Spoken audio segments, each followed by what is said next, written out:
মাঝে মাঝে রাতের বেলা একা একা যখন সফর করি, রাস্তায় কেউ থাকে না, মনে মনে চিন্তা করি, হায় রে, মরে গেলেও তো কেউ খবর দেওয়ার মতো নাই। একা একা যাই, একা একা চলাফেরা করি, একটাই মাত্র ভরসা, আল্লাহর দিনের কথা বলতেছি, দিনের কাজ করতেছি, এটাই মনের মধ্যে ভরসা। সাহায্যকারী একজন আছে, তিনি কে?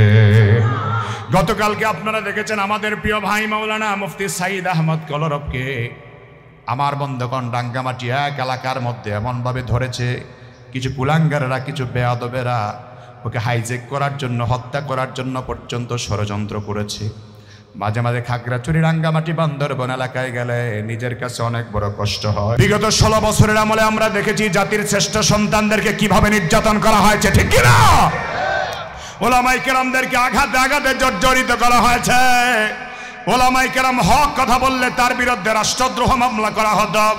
আমার বন্ধুগণ, দিনের পক্ষে কথা বললে তাকে জেলখানার রিমান্ডে নেওয়া হতো, আয়না ঘর বানানো হতো। আল্লামা মরহুম জুনায়েদ বাবুনগরী রহমাতুল্লাহ আলাইহিকে মাথা নিচের দিকে দিয়া, পা উপরের দিকে দিয়া এমন মারা মেরেছে বেঈমানেরা, নাফরমানেরা এমন মারা মেরেছে, আমার বন্ধু শেষ পর্যন্ত মৃত্যুর মুখে আল্লামা ঢলে পড়েছে।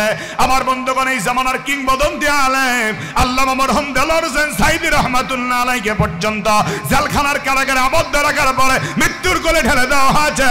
এই জাতির আলেমরা নির্যাতন করে, নিপীড়ন সহ্য করার পরেও জাতিকে হেদায়েতের পথে আহ্বান করে, কারণ এটা নবীওয়ালাদের দায়িত্ব, রাসূলদের দায়িত্ব, ঠিক কিনা?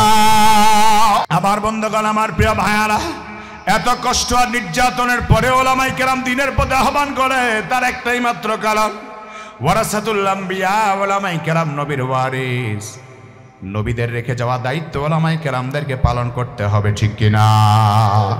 সেই দায়িত্ব পালন করার লক্ষ্যে আল্লাহ তাআলা উম্মতকে আমাদের জন্য, আমার বন্ধুগণ, নিয়ামত হিসেবে আল্লাহ তাআলা কোরআন আমাদের জন্য দান করলেন।